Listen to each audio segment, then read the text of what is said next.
Quand Jésus eut fini de donner toutes ces instructions, il dit à ses disciples: Vous savez que la fête de la Pâque aura lieu dans 2 jours, c'est alors que le Fils de l'homme sera livré pour être crucifié. Alors, les chefs des prêtres et les responsables du peuple se rassemblèrent dans la cour du grand prêtre Caïphe. Ils décidèrent d'un commun accord de s'emparer de Jésus par ruse pour le faire mourir. Cependant ils se disaient: il ne faut pas agir pendant la fête, pour ne pas provoquer d'émeutes parmi le peuple. Jésus se trouvait à Béthanie, dans la maison de Simon, le lépreux. Une femme s'approcha de lui, tenant un flacon d'albâtre rempli d'un parfum de myrrhe de grande valeur. Pendant que Jésus était à table, elle répandit ce parfum sur sa tête. En voyant cela, les disciples s'indignèrent et dirent: Pourquoi un tel gaspillage? On aurait pu vendre ce parfum pour un bon prix et donner l'argent aux pauvres. Mais, se rendant compte de cela, Jésus leur dit: Pourquoi faites-vous de la peine à cette femme? Ce qu'elle vient d'accomplir pour moi est vraiment une belle action. Des pauvres, vous en aurez toujours autour de vous, mais moi, vous ne m'aurez pas toujours avec vous. Si elle a répandu cette myrrhe sur moi, c'est pour préparer mon enterrement. Vraiment, je vous l'assure, dans le monde entier, partout où cette bonne nouvelle qu'est l'Évangile sera annoncée, on racontera aussi, en souvenir d'elle, ce qu'elle vient de faire. Alors, l'un des 12, celui qui s'appelait Judas Iscario, se rendit auprès des chefs des prêtres. Pour leur demander: Si je me charge de vous livrer Jésus, quelle somme me donnerez-vous? Ils lui versèrent 30 pièces d'argent. À partir de ce moment-là, il chercha une occasion favorable pour leur livrer Jésus.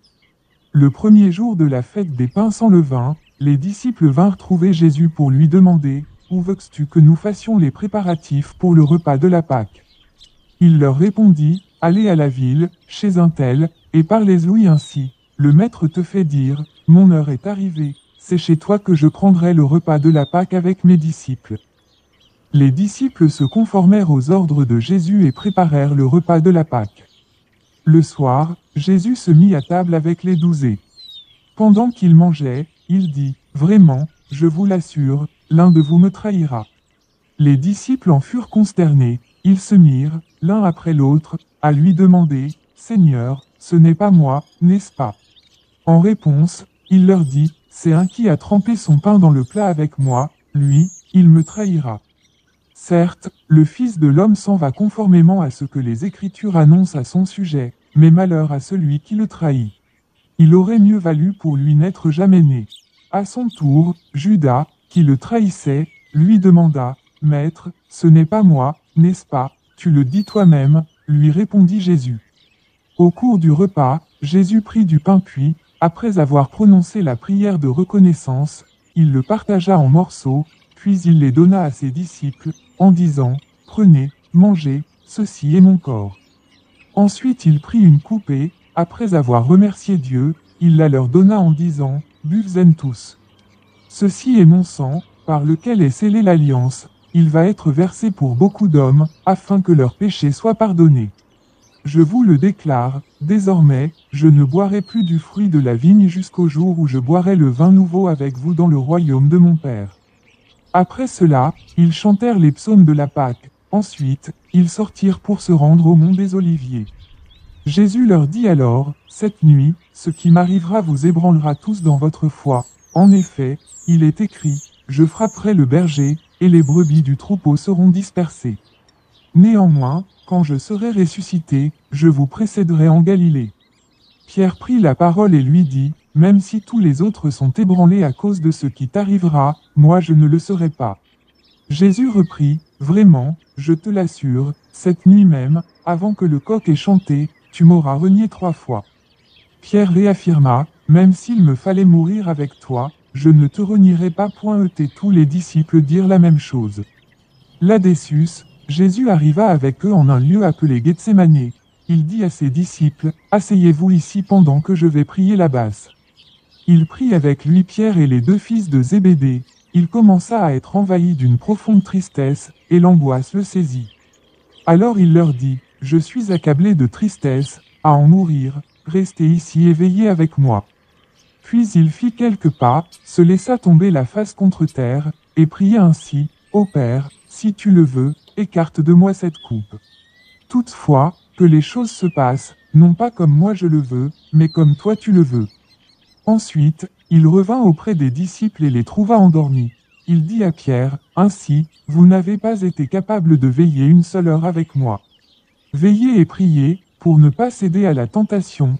L'esprit de l'homme est plein de bonne volonté, mais la nature humaine est bien faible.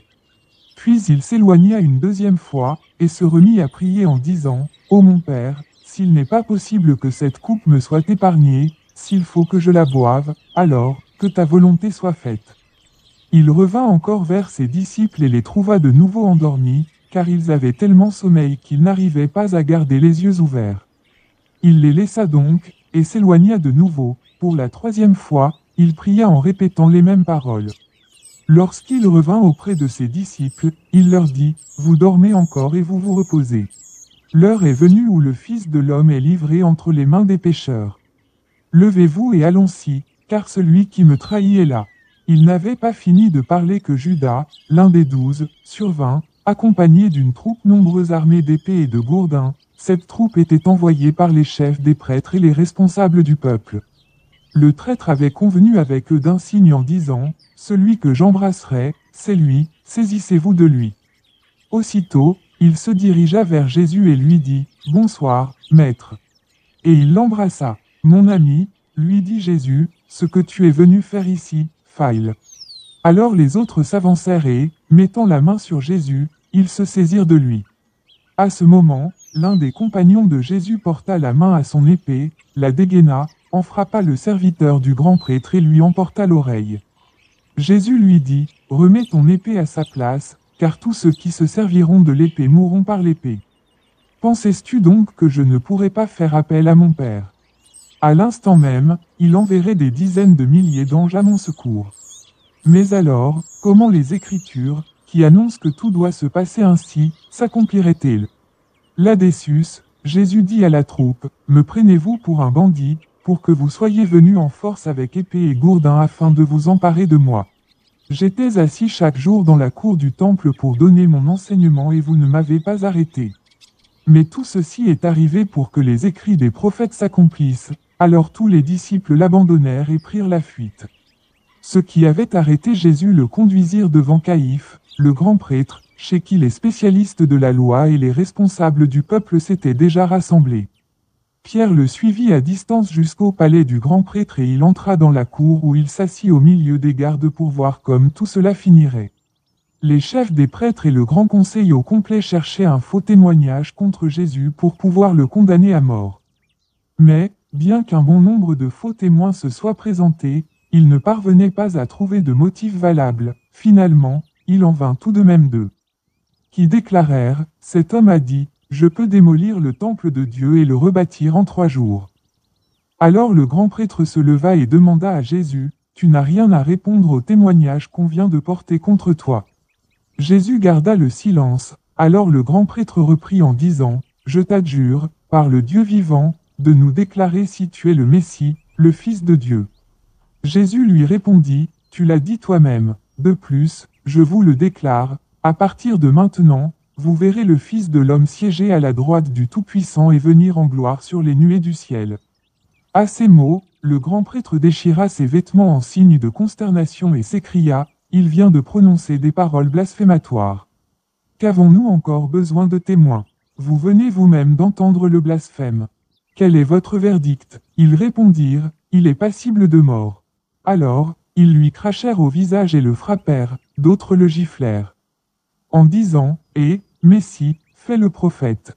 Dis-nous qui vient de te frapper. » Pendant ce temps, Pierre était resté assis dehors, dans la cour intérieure. Une servante s'approcha de lui et dit, « Toi aussi, tu étais avec Jésus le Galiléen. » Mais Pierre le nia en disant devant tout le monde, « Je ne vois pas ce que tu veux dire. » Comme il se dirigeait vers le porche pour sortir, une autre servante l'aperçut et dit à ceux qui étaient là, « En voilà un qui était avec ce Jésus de Nazareth. » Il le nia de nouveau et il jura, « Je ne connais pas cet homme. » Après un petit moment, ceux qui se tenaient dans la cour s'approchèrent de Pierre et lui dirent, « C'est sûr, toi aussi, tu fais partie de ces gens. C'est évident, il suffit d'entendre ton accent. » Alors Pierre se mit à dire, « Je le jure. Et que je sois maudit si ce n'est pas vrai. » Je ne connais pas cet homme. Aussitôt, un coq chanta. Alors Pierre se souvint de ce que Jésus lui avait dit, avant que le coq chante, tu m'auras renié 3 fois. Il se glissa dehors et se mit à pleurer amèrement.